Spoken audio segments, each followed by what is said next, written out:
तो सूर्योदय के साथ तो भोजन की सार्थकता है, शक्ति की जरूरत है, लेकिन सूर्यास्त के बाद भोजन की जरा भी आवश्यकता नहीं है। सूर्यास्त के बाद किया गया भोजन बाधा बनेगा सिकड़ाओं में, विश्राम में, क्योंकि भोजन भी एक श्रम है।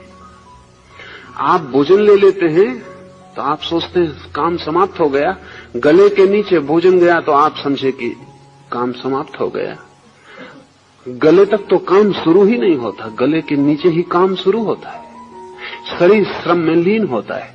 भोजन देने का अर्थ है शरीर को भीतरी श्रम में लगा देना।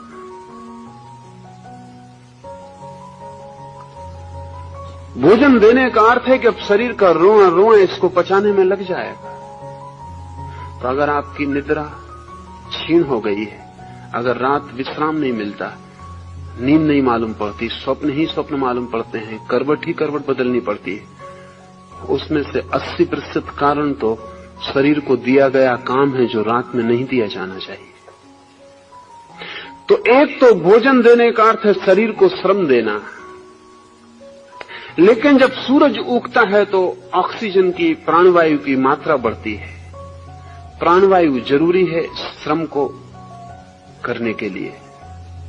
जब रात्रि आती, सूर्य डूब जाता है तो प्राणवायु का औसत गिर जाता है हवा में। जीवन को अब कोई जरूरत नहीं है। कार्बन डाइऑक्साइड का, कार्बन द्विऔषित का मात्रा बढ़ जाती है, जो कि विश्राम के लिए जरूरी है।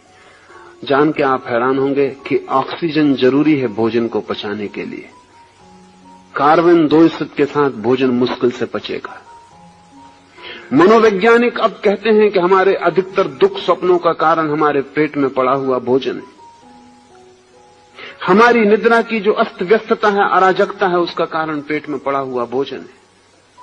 आपके सपने अधिक मात्रा में आपके भोजन से पैदा हुए हैं। आपका पेट परेशान है, काम में लीन है, दिन भर चुक गया, काम का समय बीत गया और अब भी आपका पेट काम में लीन है। बाकी हम तो अद्भुत लोग हैं, हमारा असली भोजन रात में होता है, बाकी तो दिन भर हम काम चला लेते हैं। जो असली भोजन है, बड़ा भोजन, डिनर, वो हम रात में लेते हैं। उससे ज्यादा दुष्टता शरीर के साथ दूसरी नहीं हो सकती। इसलिए अगर महावीर ने रात्रि भोजन को हिंसा कहा है तो मैं कहता हूं कीड़े मकोड़ों के मरने के कारण नहीं, अपने साथ हिंसा करने के कारण। वो आत्महिंसा है। आप अपने शरीर के साथ दुर्व्यवहार कर रहे हैं।